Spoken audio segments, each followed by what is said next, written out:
And a very warm good evening. I was just checking the time there from you in the librettist of As We Are Changed. And what an extraordinary journey creating this work with a wonderful Carson Kumin was. And just like its theme, I suppose, it's a work that's in constant recreation. Just as my warmest greetings go tonight to the Philo Musica Chorale and to Gail, the music director. And really, every piece of work is recreated with every human being that encounters it.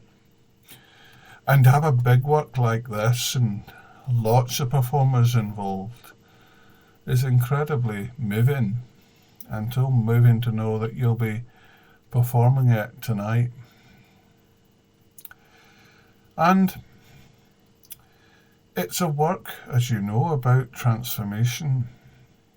I think to live is to be constantly transformed. We're transformed by human encounter. We're transformed by everybody we meet. Everybody bears that spark of transforming others within them.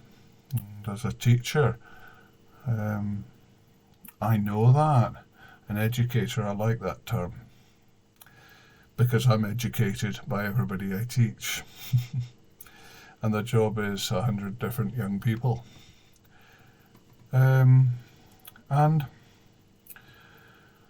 I'm always incredibly moved by that process of being changed, of listening, of discovering just how much I don't know, how much I need to know and learn about being human. And it's a work that is intended on so many levels to reflect that. It was originally written for a choir's anniversary.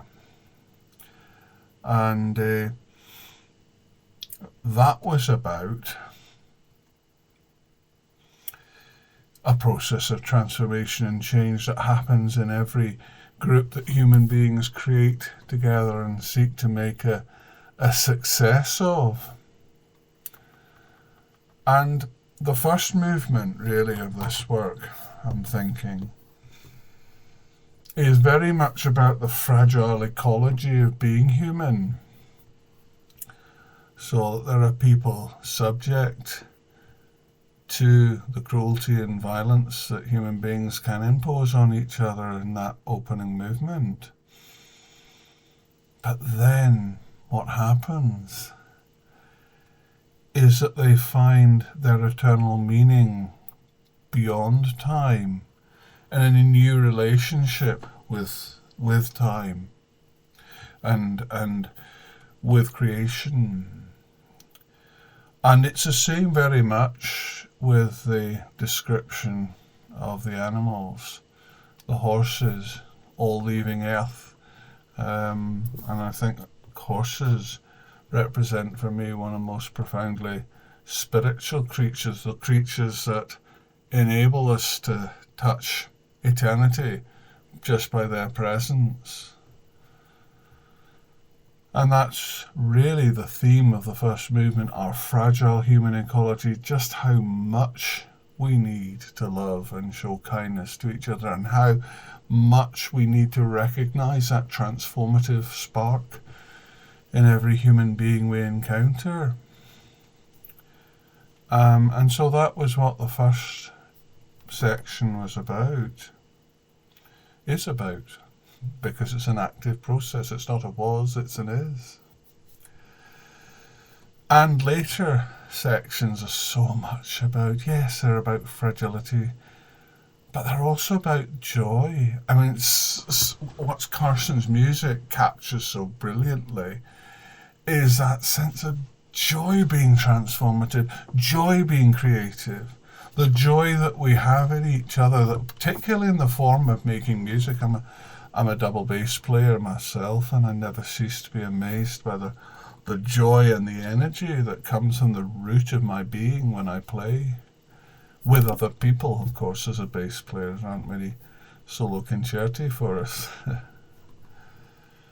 And so I really hope that you experience this, both in the joy of being together and the joy of recreating a work and giving it new life. And as the introduction to it on your website says, maybe its initial progress was hindered by the outbreak of the pandemic. But its ongoing life lies in adventurous, wonderful, creative choirs that understand transformation and new life. It's so vital that you are making yourselves a source of new life, as every human being does. So my heart is absolutely with you. And I really hope you enjoy it and sense the joy that I felt in hearing it for the first time, hearing this astonishing work that Karsten Kumin does. And I wish you all love and all joy in this occasion. Good night now.